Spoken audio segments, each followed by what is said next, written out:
Finally, I am here to share my testimony from the wilderness, aka the desert season, through the River Jordan to the Promised Land. Y'all have been asking for this video for so long. I've been trying to get it out, but here it is. So, my prayer is that this video will edify and encourage any of y'all who are out there who feel like you are going through similar seasons and give you some tips and wisdom on how to navigate those seasons. So here we go. I moved out to Texas about 6 years ago. I was led to Texas, and not just any old Texas. I was led to the Mexican and Texas border, the desert, okay? And initially when I was going down, I thought, something's not right. Like, I don't know if this is the move I should be making. I felt a little stirred up because, number one, it's not a green place. I'm from the coast where it's green everywhere. There's no ocean and water, and I'm from the water. I grew up on the water, so it seemed out of place.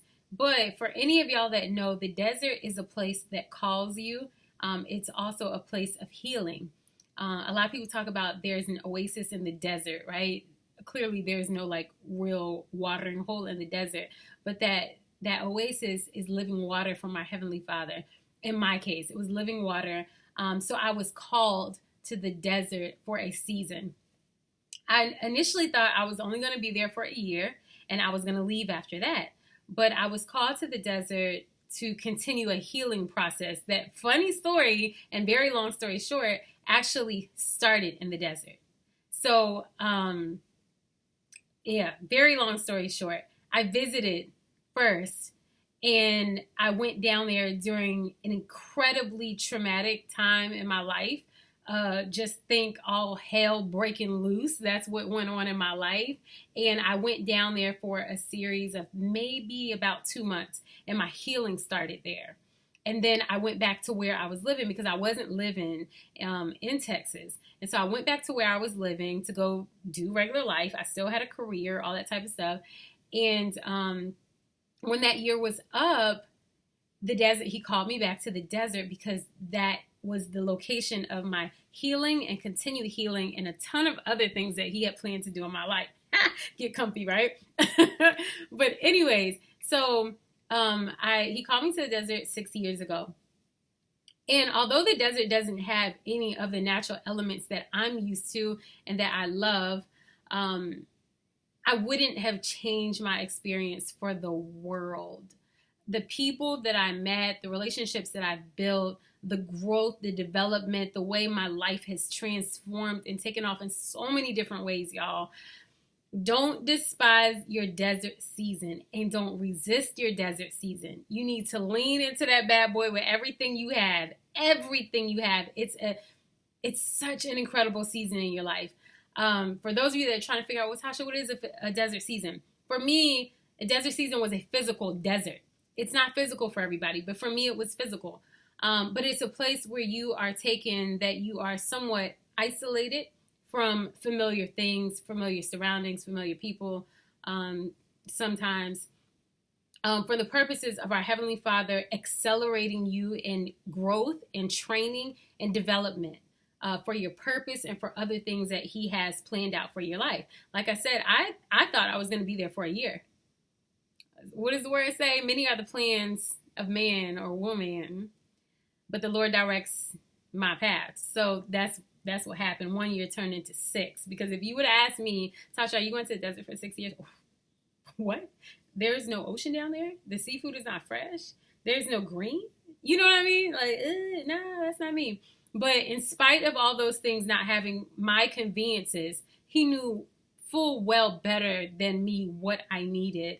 And that was my healing and continued healing and my training and development and girding.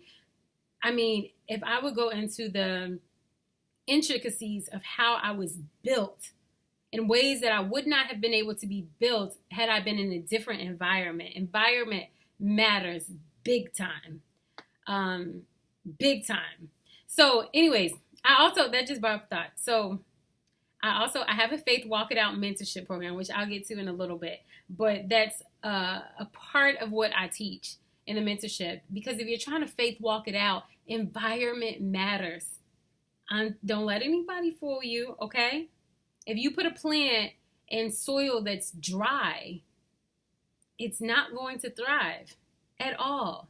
But if you put a plant in fertile soil, it will thrive. Environment matters, internal and external. Anywho, back to the point. The point being, that was my desert season, right? So, let's see. January 2018, our Heavenly Father told me he was going to start speaking to me very differently. He was going to start speaking to me in Rhema, right? And Rhema word is very specific in-time word. Think of a news broadcaster, right? So a news broadcaster who does a pre-recorded news show and then one who does a live show. So a pre-recorded show is not Rhema because you have time to practice the script. You have time to hear direction. You have time. It's very different versus a live recording of a TV broadcast. You have an earpiece in and you're getting information in time that you need to act on quickly, immediately. You understand? So he started telling me in January 2018, look, listen, daughter, I'm going to start talking to you in Rhema. And I was like, okay, cool. Like, I'm excited, you know. So a series of things started to happen, and he did indeed start talking to me in Rhema very clearly, very clearly. A lot of different things transpired. And then let me fast forward a little bit into, let's go to the summer of 2018 is where he spoke to me and released me from the teaching profession, the career, which I did a video on that. If you haven't seen that, God told me to leave my job. Go watch that video. So I'll breeze over it here. So in the summer of 2018, he released me from my career, my profession in teaching, and then led me into a lot of other things that I hadn't planned. Talk about faith walking, y'all. Like, I did not plan any of it. He led me to write and publish a book that was done in 2 weeks. Say what? Okay. Then I started 2 Christian streetwear clothing lines at Drippin' Proverbs 31. And then I also did Faith Walk It Out. And then after that, I'm trying to think of what else. I had a hair product line at one point. And then I also started a mentorship, the Faith Walk It Out mentorship. So it's just a lot of things that he started to do within me in a very short time, right? So fast forward to January of 2019. So I ended up, if you missed that part, I ended up resigning from my job out of obedience to our Heavenly Father. He told me to leave. January 2019, a lot of other pretty big things started happening. I was given extended an opportunity that I did not seek out to become a part of the school board, which I did a video on that. Go check it out. And at the tail end of that video, long story short, I didn't accept the position because he told me not to accept the position. On the tail end of that, he also told me very faintly, you're not going to be here in the fall in Texas, where I was. You're not going to be here in the fall. So I'm like, I didn't really think twice about it because it was really faint. It wasn't super loud. He was just, so I was just like, okay. I thought that job was going to be it. That was my opportunity to impact a myriad of students at one time. I was like, yeah, like this is it. He was like, you need to cut it. Let me stop. He said, nah, like this isn't it, Tasha. So anyways, that was that.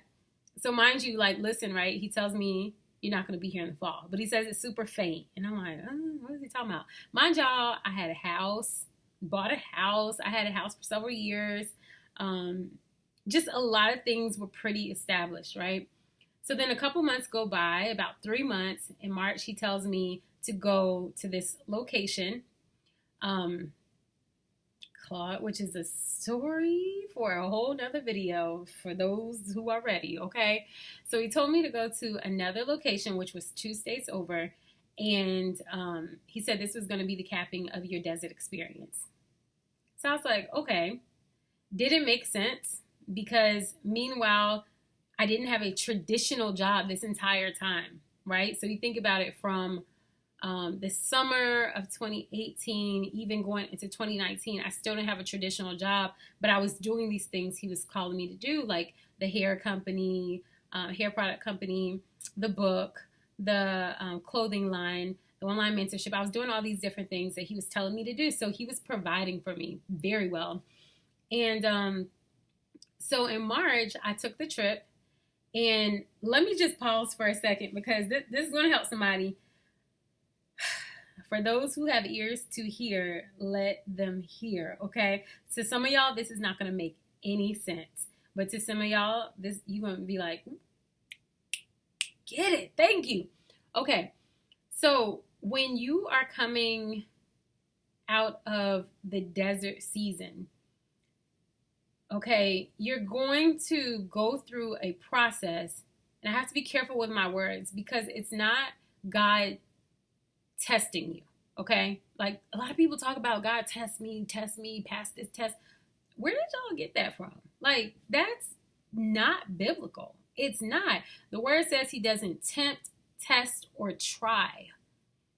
Very clearly. So that's not our Father doing that. So anyways, just had to clear that up. Like people saying like, oh, God made this person sick so that they could learn a lesson. What? What good father does that? Like, I don't know. I'm confused. No good, healthy father, healthy, keyword healthy, and our Father is perfect, will give their child a disease or give them a sickness to teach them a lesson. Like, that's sick.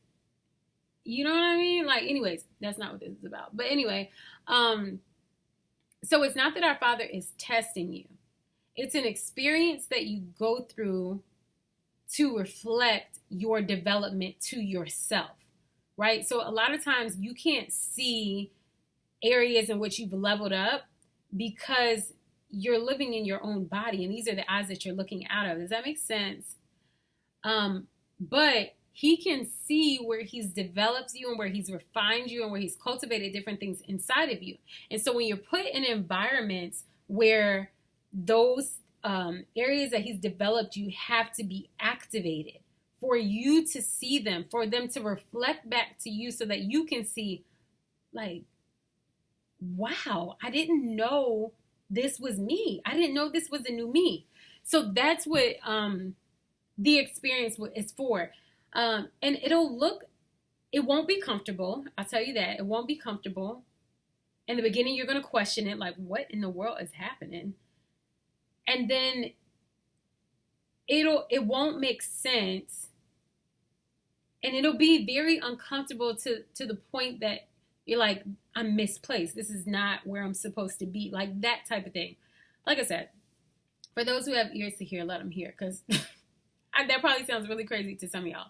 But you have to be introduced to yourself. In my 6 years in the desert, I was able to see a lot of changes in myself because of other people's responses and reactions. And then just, in my quiet time with our Father, he would show me.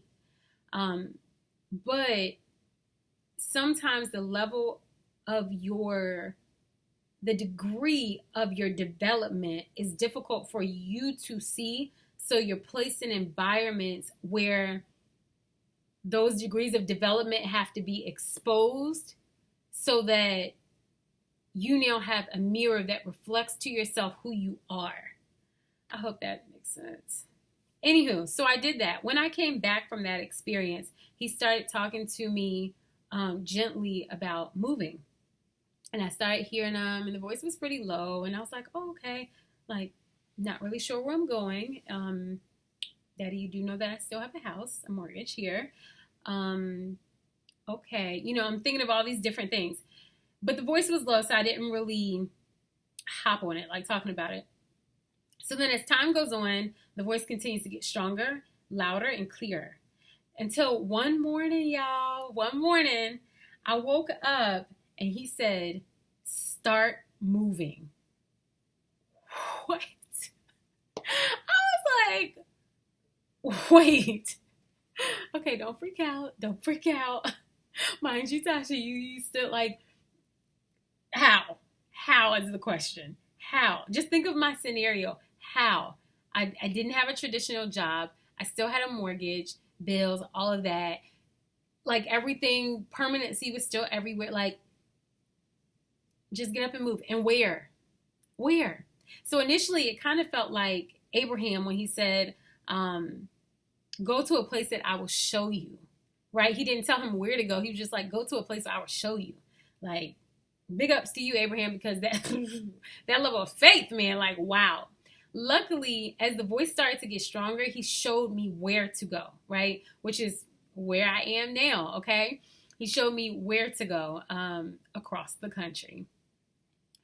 But I wanted to get some tips right there. My tips right there are, when he speaks to you, take him at his word and start walking in obedience. You gotta faith walk it out, even if you don't understand. There is so much attached to your obedience. So when I woke up that morning and he said, start moving, I'm not gonna lie, I low-key freaked out. I was like, oh God, like what? So here I am trying to pack stuff, but it wasn't clear to me because I was like, am I selling my house? Am I renting my house? What am I doing? Where am I going? You know, so a couple months went by. No, my mistake. A couple months did not go by. He told me very clearly in May, start moving. So in May, I started to pack some of my clothes, but then I kind of got overwhelmed because I didn't know where I was going. And I also didn't know how this whole move was about to happen. Like logistically, I had no clue. Towards the end of May, some different things happened to where, some different things happened. I'm trying to figure out how to make this story like as concise and clear as possible. But towards the end of the May, I ended up trying to get tenants to rent out my house. So it got like to the last week of May, and I was like, I put in one of my homeboys' prayer groups. I put in the prayer group for everyone to lift me up for provision that our Father would send me. Sorry, y'all. It's just stuff like that. Our Father would send me tenants before June 1st. It's the end of May. I still don't have any tenants. And I'm just like, okay, I don't understand. I don't understand what's going on, what to do. And I remember going, after church service that Sunday, I remember sitting in the car just being so frustrated, like, Daddy God, like, I don't understand what is going on. If you want me to move, how's this going to happen? And then I remember y'all repenting and surrendering, right? Repenting because I was just like, you know what? You never said that I would be moved by June 1st. You told me, the most that you had told me was that I wasn't going to be there in the fall. So I was just like, I'm sorry for putting my own deadline on you that you never gave me. And then I surrendered to him and I said, you know what? If you want me here for several more months, cool. I'll stay here for a couple more months. But I really am sorry for giving you my deadline. But all the while, remember y'all, like he had told me that my desert season had come to an end. And the most that he had given me was that by the fall, I wasn't going to be there. So here I am imposing this hard deadline of June 1st because I wanted to hit that moving window. And that wasn't what he said at all. Y'all, I promise y'all, I don't even know if it was 15, 30 minutes later, I get a phone call from a family who is in dire straits and needs a place to stay, has seen my place and was like, oh, we really want to check it out. We really want to look. We really want to move in quick. And they actually wanted to move in before June 1st. I said, well, I'll be dang. Okay, Daddy, that's all it took. Long story short, I needed a little time to get it together. So the first week of June is actually when my tenants moved in and all of that was solved. Here's the other part. Y'all, because of my whole life picture, this is where the hustle comes in. Hustle, okay? I sold majority, and I'm talking about like 95% of everything that was in my house. 95%. because I was led to. I felt okay, and because of logistically my situation. When I tell you that our Father provides, and I never felt like, oh my gosh, I don't want to get rid of this. I don't want to get rid of my TV. I don't want to get rid of my washer and dryer. I don't want to get rid. And I had really nice stuff, y'all, like really nice stuff. And I still have nice stuff, but it showed me that my possessions don't possess me at all, and that he is able to give me that and more. He's able to do, like he said, exceedingly abundantly above all I could ever ask, think, or imagine. So during the time that I was selling all of my stuff, I had so much peace, so much peace. But then that opened another door, provision for me too, right? So just track my steps here, okay? So during that time when I actually was moved out of my house, mind y'all, I still hadn't figured out this whole where I was going to live. I knew what state I was going to. I just didn't know specifics of where I was going to physically go in terms of my new living conditions. And during that time, I kind of got caught in the balance to where there was about a good month. Yeah, it was about a month, maybe a month and a week, where I was kind of caught in a balance. Long story short, some different things happened where I had to stay. I'm trying to think how to explain this. Where it was somewhat, I guess you would say, of the Jordan, the brink of the Jordan, right? Because I wasn't necessarily in the desert, but I also wasn't in my promised land yet either. So I was kind of held in the balance. Y'all, did not have my own house for about a month and a week. I did not have my own, all of my stuff. Like, okay, just picture it. You are out of house and home for about a month and a week, but our Father is providing for me this entire time, providing for me, okay?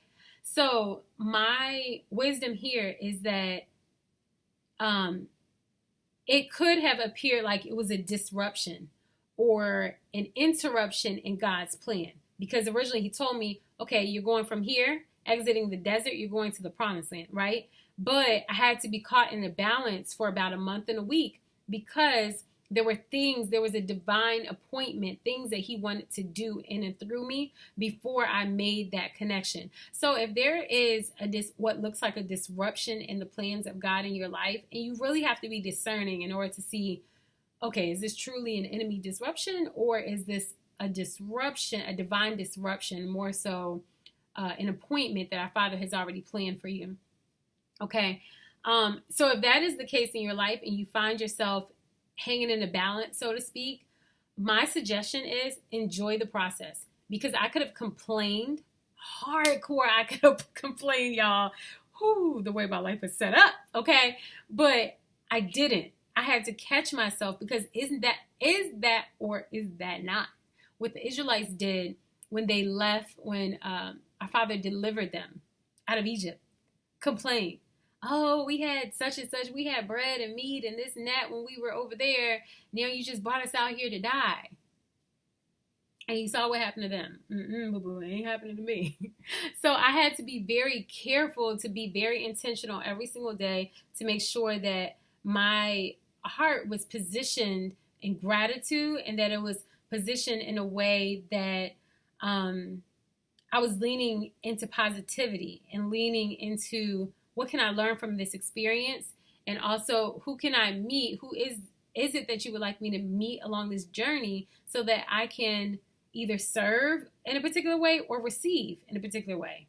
Okay, so fast forward, and that kind of extends to my Jordan season. Jordan season is, like I said, a very time-sensitive place. If you are in the Jordan, my suggestion to you is you need to ask our Father, what did you leave undone? Because the Jordan season is when you are not in the wilderness anymore. You're not in the desert, but you're also not in the promised land. You're in between. You're in the conduit. You're in the hallway, so to speak, okay? And a lot of times there's something that's left undone that you need to do there before you can start going to your final destination, so to speak, okay? Or to your promised land. So make sure you handle that. You have to pray about it, ask him to reveal it. What is it that you need me to finish? What is it that I didn't complete here? Because, our Father is a Father of completion. He's not going to leave anything half done. But moving on to the last part. So the transition, right? The transition to getting here. Provision. When I tell y'all about the crazy provision, I drove from the Mexican border to all the way over here on the coast. When I tell you about the crazy provision, another video, another story, y'all. If you think that he's not providing for you every step of the way, he knows how much money you have. He knows what your finances look like. He knows what your support system looks like. He knows what's going through your mind. He is going to make sure that you are cared for. And not just cared for, but well cared for. Okay? Yeah, so that is the story. I'm here in my promised land, in my space where he has led me to go across the country, thousands of miles. If y'all want more details on the seasons, I will be more than happy to give y'all those. I try to make this video as sweet and short as possible, but there's a ton of details that I left out. My wisdom to y'all is faith, walk it out. And if you need help, faith, walking it out, my mentorship takes you step by step. It's a Holy Spirit-led curriculum that is step by step how to faith walk it out, how to hear his voice clearly, how to solve every single problem in your life. Because when you're connected to the wisdom of the Creator who knows the answer to everything, he knows how many hairs are on your head. What doesn't he know? He knew you before he placed you in your mama's womb. Okay? So if you're able to tap into his voice, hear his voice clearly, have an intimate relationship with him, and I'm not talking about like religion where you're just following rules and you're doing work every day and you're trying to prove yourself to him that you're good enough and you feel like you're getting punished by him. Like, you're doing it wrong, baby. You're doing it wrong. Okay? Reach out to me, DM me. My Instagram is livingin_HD. And the blog is livinginhd.org. So if you are interested in mentorship, one-on-one mentorship, I would love if you are seriously ready to jump in. And I mean, it's something that you have to be ready for, which is why I don't push it on anybody at all. Because if you're not ready to faith walk, you mess around and fall in the water. Okay? How Peter was when he was trying to walk on water. He took his eyes off Jesus for a minute, looked at the wind, and dip. Okay? Anybody got time for that? So if you are committed and you're ready, you're seriously ready, even if you feel like, oh, like, Tasha, I don't know if I can do this. I don't know if I can do, but you're ready. All you got to do is give him your yes. He's going to do the rest. He's going to pull you the rest of the way. I hope this helps. Let me know if y'all want to know about any other, or if y'all have any other questions about my journey, about my experience, my testimony. I am willing to share more.